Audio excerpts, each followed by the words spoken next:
Or anything.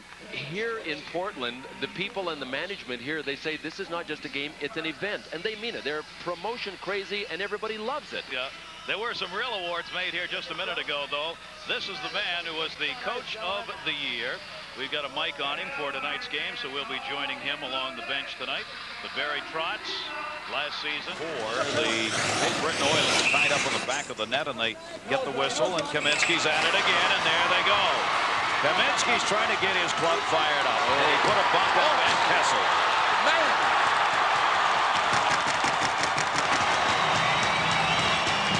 Well, do you have any idea why they love Kevin Kaminsky here? John Van Kessel is 6'4", 210 pounds.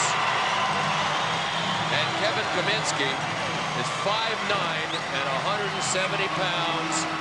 And he threw John Van Kessel around like he was a kid. And here's what I've been waiting for. I can't believe they did this. They gave out Frisbees before the game to fans.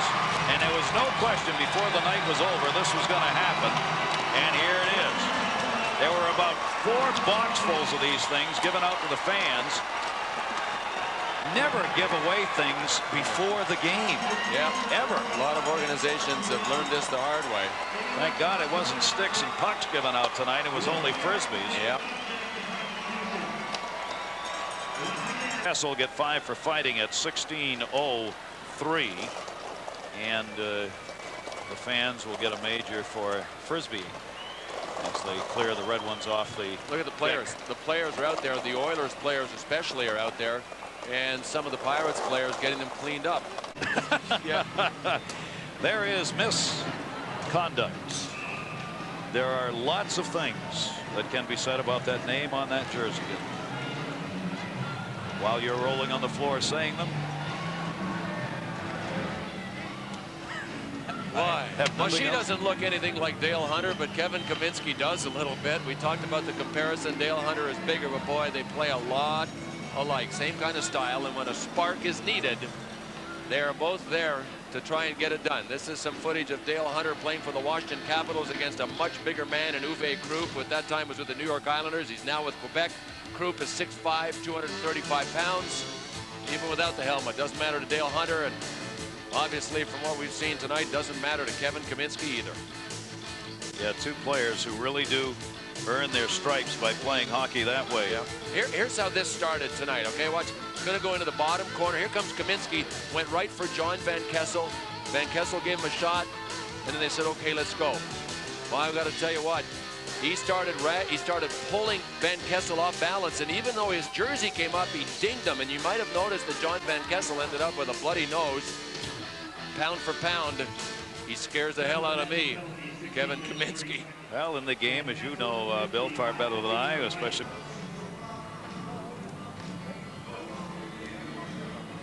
Barry Trotz is going to be coaching in that All-Star game in Providence, and delighted.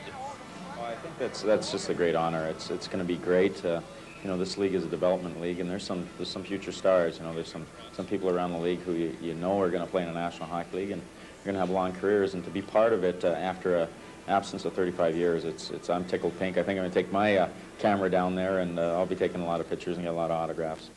You know, after we did that interview, I walked back to the locker room with Barry Trotz, and he said, you know, he heard that Bobby Orr was going to be in Providence for that game, and he is so excited. I mean, honestly, he's beside himself. He is such a Bobby Orr fan. He's one of his heroes, and he is looking forward with the greatest anticipation to meeting Bobby Orr. Me too. DeFreeze clears it up to the near side point, not out of the zone as the Oilers try and put some heat on. I never met him either. He was always going by me too fast. Never time enough to shake hands when he was skating.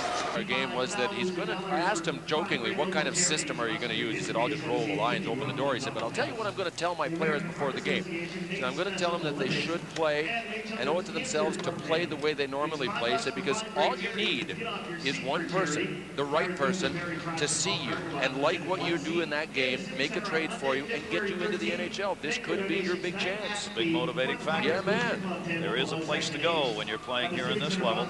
Lots of travel, and Barry Trotz's Portland Pirates have got some kind of schedule coming up. Yeah, check it out. Tomorrow at Providence, Wednesday at Worcester, Friday at Albany, Saturday Providence, and it just keeps on going. The All-Star game is jammed in there.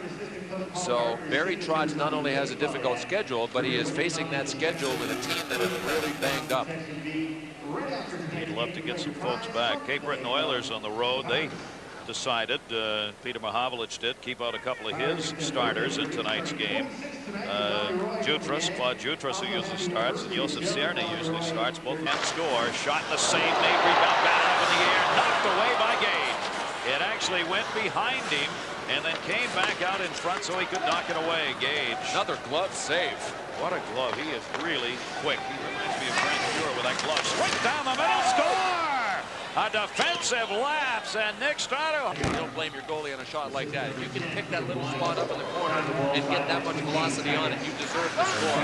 Staguhar is a defenseman who last year scored 34 goals and had 52 assists for London, playing in the OHL. And he did it a lot like that, getting up in the play and shooting like that. 3-on-2 chance. Marchand in front, looking for the return pass, but it was deflected by Mathis into the Pirates.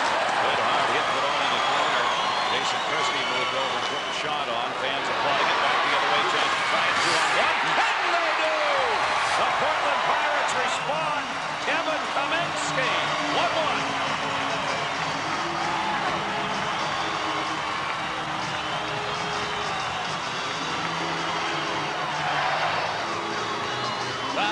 This is the man that makes the kamikaze line go. Another guy that makes it go is Jason Christie. Boom!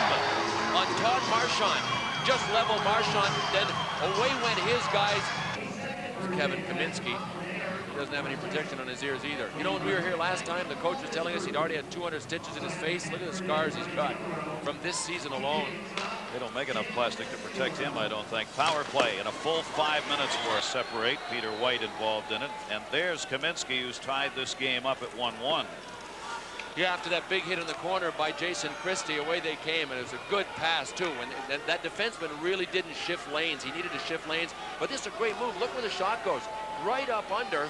If he had shot it low, no chance. He knew he had to get it up high, and he just rammed it up under the crossbar. That's a terrific play. 5:50, time of the goal. We're forward to helping out. The Pirates go after one. Jensen sent it in.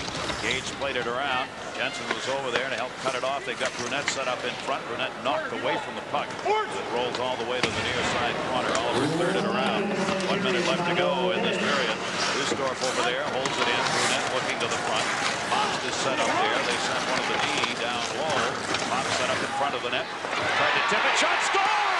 Curran gets the goal for the Pirates.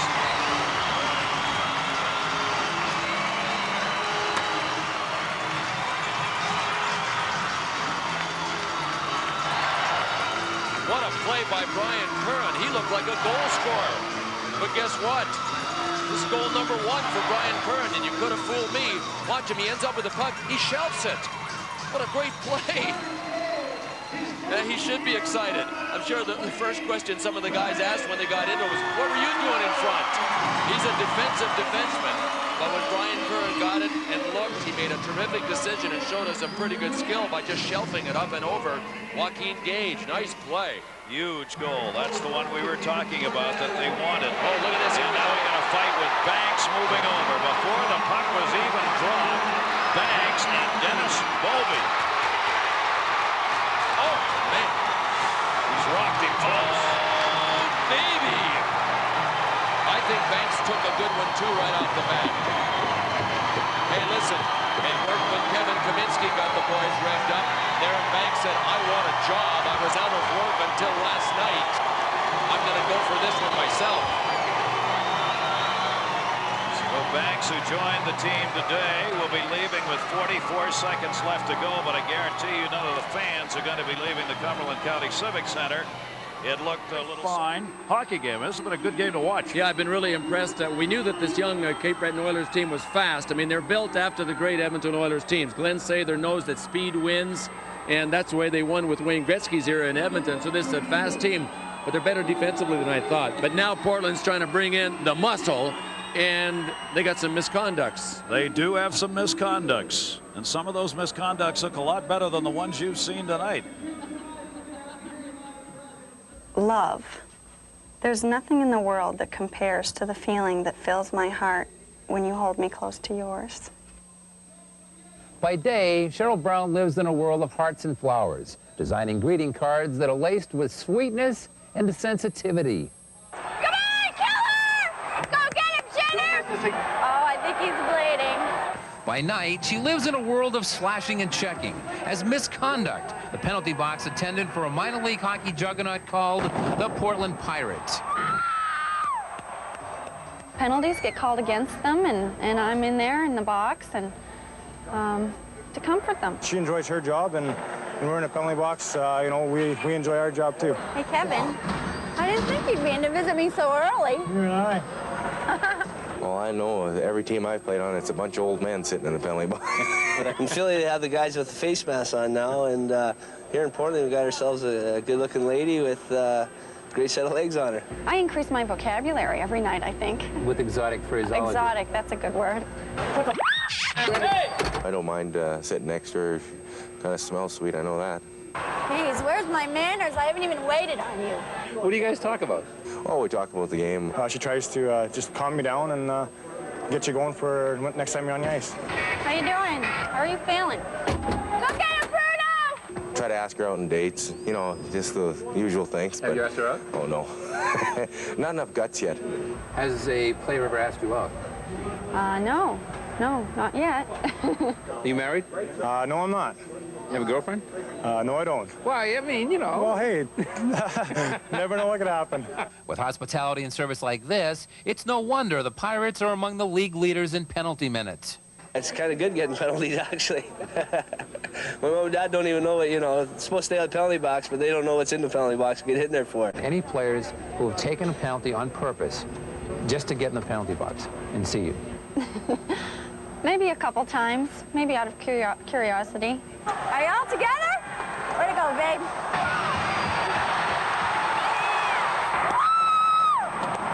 You gotta have fighting in hockey. It's part of the game. I think it was kind of funny the other day when she got kicked out. She let the ref have it. The ref, excuse me, sir, but I don't think you might have meant to call that penalty, and he kicked me out. She got a game misconduct for it. She got thrown out of the penalty box. What'd you do to get in here? Do you think down the road we'll see misconducts from coast to coast in different leagues around the country, and that would make you a trendsetter? I don't know. I really think there can only be one misconduct. Well, I'll tell you something. The Portland Pirates lead the American Hockey League in penalty minutes. In case you were wondering why, there she is. Why wouldn't you want to go to the penalty box? What kind of job is this? I have the best job in the house. Yeah, but the question is, how did you get it? Well, it sort of stumbled upon me, actually. I've been here ever since the Pirates started playing, and I just volunteered to do it. Now, I want to know, how did you get thrown out of a game? Well, I had words with the linesman and then with the referee, so I guess he felt like I shouldn't be there anymore. You know what I can't believe is the guys, nobody's asked you out yet. Not yet. They don't have time. They're too focused on the game. See, that's the problem with the young players in the American League. They just don't have the courage yet. Hey, tell us about this fight. What do you think of Kevin Kaminsky's fight? Every one of his fights are great. I love it when he fights. It's always a show. You got a new hero, Darren Banks. Yes. He gave a really good one at the end of the second. You know, I think you like these. I love the fighting. It's my favorite part. I think I like you. Cheryl Brown, turn around here. Cheryl. She's better known as Misconduct. No wonder they go to the penalty box in Portland. We'll be back, or at least Bill will. Oilers lead 4-2. Still down. Netted 19-13 to make it a 4-2 game. Misconduct back in the box, where she provides her services during the evening of games here for the Pirates. She loves this. What a great line. What do you do in the penalty box? I comfort you. His helmet, he had a check lined up, and the Oiler player just moved the other way, and Kaminsky's going to get a piece of him after the whistle. Can't blame the Oiler for moving. Oh, you want to know? You want to know why he's a kamikaze guy, why they call him that? For the reason that you just mentioned. He just went headlong into the boards and got up from it. We'll see whether or not any calls result from this activity.